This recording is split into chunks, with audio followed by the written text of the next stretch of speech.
Hello. So I know that was a bit dull there, but just practicing a little bit with the spool gun, and you can just see it's starting to come together there.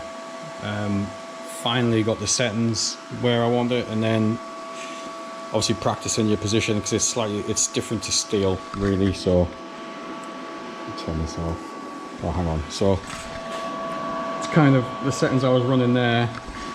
Yeah, so we've got like 3.5 mil, and I found about 8.3 and 19.5 on the wire. I did adjust the burn back because I was getting a few issues with it sticking in the tip, so I just increased that a little bit. I don't know if it'll make much of a difference, but we'll give it a go.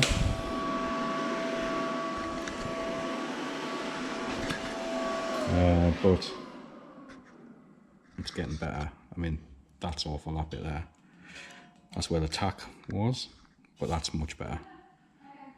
So that's way more kind of what I was hoping to achieve. It's welded, it's not coming off, and it's only to stand a wheel stand on.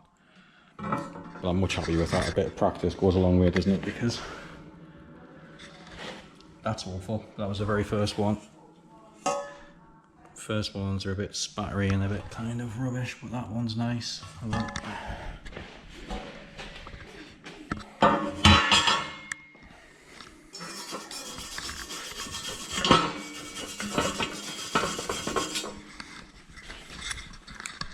That one there. So again, it's the same thing. It's body position, torch position. It's not quite penetrated there, I don't think, but yeah. So this is literally just a wheel stand for a wheel stand. But that's a good start. Well, I'll keep going, I'll put it together, and I'll show you at the end.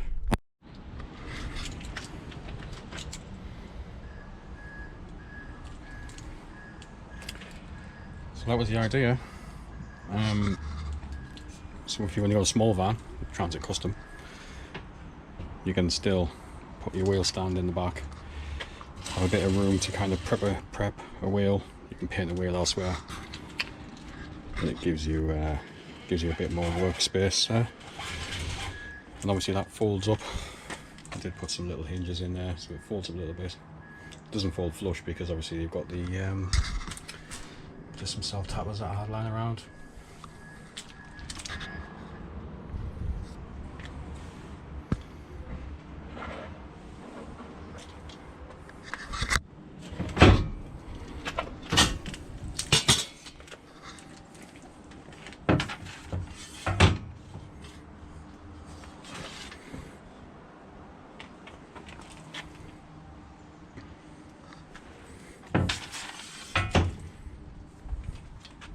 When you're not done with it, just grab it up out of the way.